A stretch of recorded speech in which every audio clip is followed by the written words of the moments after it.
My name is Muriel Medard. I'm co-founder and CEO of Optimum. I'm a lead from MIT, where I hold the NEC chair for software science and engineering for the entire School of Engineering. And the work that Optimum is based on comes out of more than a dozen years of work of research at MIT. And why do we say that this is a new model for everything that's happening in Web3? Web3 is a network.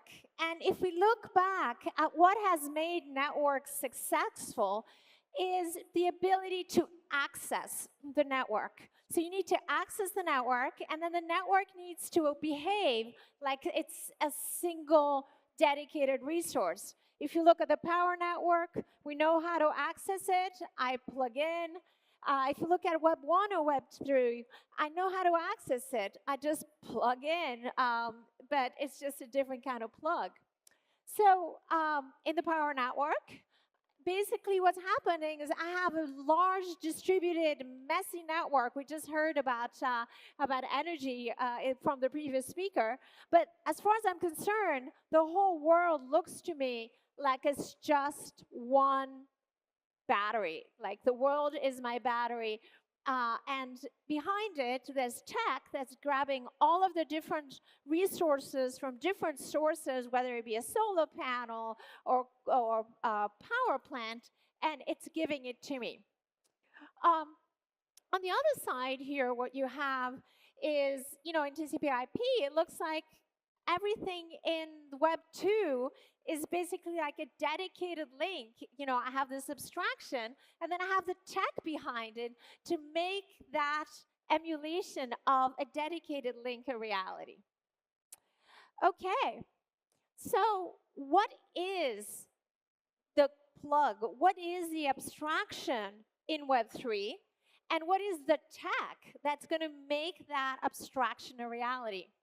Well, what we want is not just to connect, but what we want is to be able to pretend that all of Web3 is just a dedicated computer, just my own dedicated computer, even though the system is decentralized and nodes are coming in and out in a permissionless way.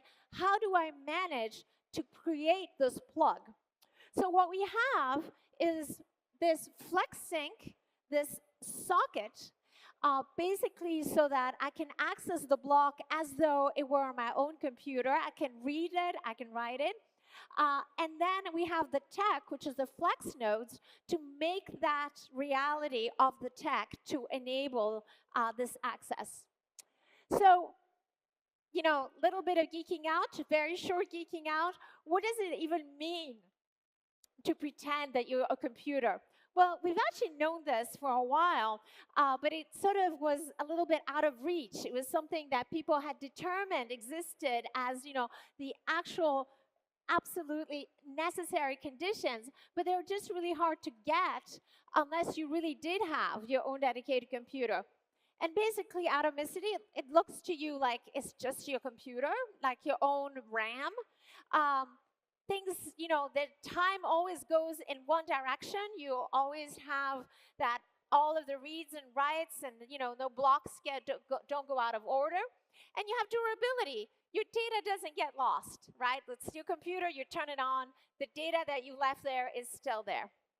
So what we want is to have this atomicity, consistent durability, and to have it in a way where the data just looks to me like it's residing on my computer, even though it's actually residing in this messy ecosystem that is Web3. So we're not creating a new layer. We're not creating a new abstraction other than the abstraction of having this data socket, which is the socket for Web3. This is what's going to make everything easy in effect. So whether you're at the application, the execution, the settlement, consensus, network layer, you just go into the Optimum data socket. Okay, so what does it mean to work on a computer? You have two things in a computer. You have the compute, hence the name computer, and you have the management of getting data in and out. The two are separate. The two are not on the same processors in your computer, right? So you have your computer has a CPU, it's doing the computing, and it has memory. They're not the same thing. So everything else that people are building, say in applications in Web3, is basically what's going on in the CPU. Everything that's happening in the memory, the reads and writes, that's what we're going to handle so that people don't have to worry about it. So we can read, we can write, we can check whether reads are possible. So, you know, this is such a fundamental question, right? How do I take a decentralized system, not just distributed with coordination, but truly permissionless, truly decentralized? How do I take such a system and make it look like a single computer? People have been working on this literally for decades. The problem is the very few solutions that were out there were so slow. It was as though I told you, hey, look, I gave you a TCP IP socket. It works great, except it's only 10 bits per second. Nobody's going to want that. So what we have done and what we've been able to do is bring technology which allows not just the socket to work, so really everything to look like a computer, but for Web3 to look like a powerful, fast, cheap computer. And the way we do that is by changing how we manage data. Rather than looking at data as just, you know, pieces of different data chunks that I'm trying to manage and having to keep state, we're creating mixtures, we're creating equations. So everything that we do now reduces to distributing and managing equations. And just to give you an idea of how powerful this is, I'm going to show you a quick video. Okay. So in order to really take this system here and go from having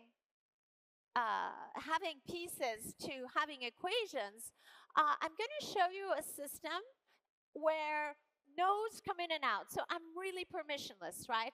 I'm not keeping track of who has what. I'm going to have this sort of flex node approach, and I'm still having all of these read writes that are possible.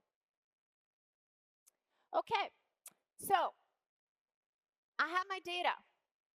It's distributed among different nodes, and nodes are not even keeping full nodes. They're just keeping whatever they can keep, and they just have whatever bandwidth they are available to is available to them at that particular time. So what I'm going to have is I'm going to have nodes that come on, and new nodes come in, and there's no node that actually has a full node. Okay, so the question is, can I actually keep this system to still behave like it's my computer? Like, you know, I have these things coming in and out. Can I still pretend that everything is like my own computer? Nodes coming in, nodes coming out. When nodes come in, they just find whatever information, whatever equations are just lying around for them. And here's iterations of these nodes coming in and out, you know, however they wish, randomly. On the left is the current infra. What you can see is the following. On the x-axis, I have bandwidth, right? We want bandwidth to be as small as possible. So I want to be as close to 0 as I can on the horizontal plane. On the y-axis, I have storage / memory per node. So I want to also be as close to 0 as I can. The only dimension I want to be large in is reliability. And a reliability of 1 means my computer is still alive. Okay, I have that durability. So as soon as I go below 1, I have a failure. So you can see with the current infra, basically it dies at around 27 rounds of nodes coming in and out. The only way I could keep this alive is actually to keep increasing, to keep scaling up beyond just the measures there that you see on these. So it's on a loop, so you can see it come in and out.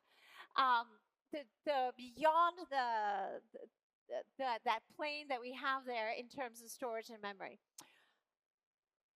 With the equation aspects that we're doing, we can actually stay alive literally for thousands of years.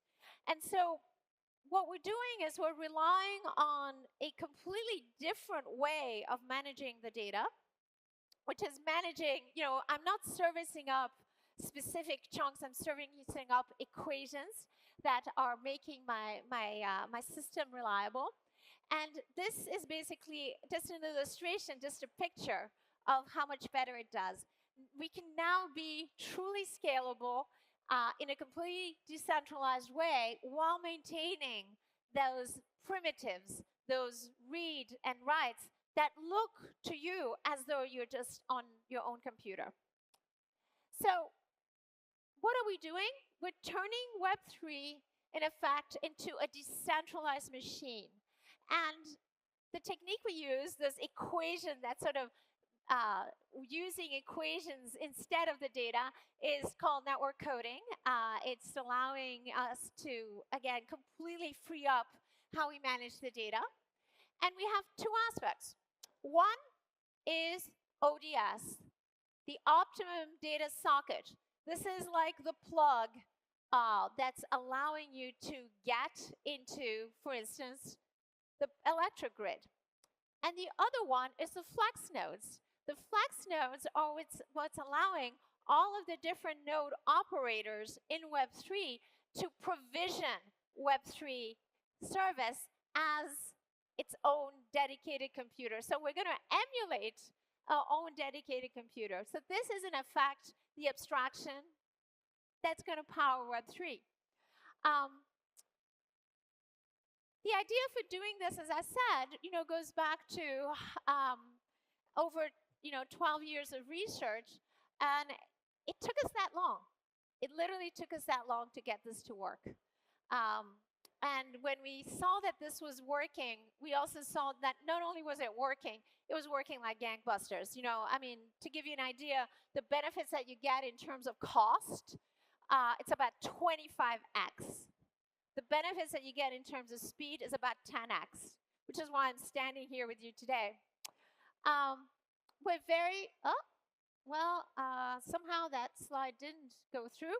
But let me tell you what's on that slide. We're very, very fortunate to have just completed a seed round with 1KX as the lead, and we have a set of just wonderful funders and also very engaged and very supportive angels.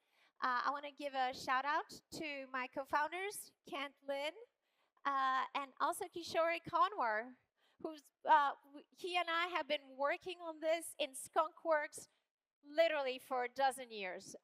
So it's really a combination of a lot of faith, a lot of coffee, and a lot of math, a lot of coding. Here we are, so stay tuned. We're just coming out of stealth, so if you look us up, you won't find much, but coming soon, and I hope to have discussions with you afterwards and see if there's any interest partnering. So particularly if you're a node operator, come talk to us. We'd love to hear about you. Okay, and with that, I have 19 seconds to go. Thank you very much.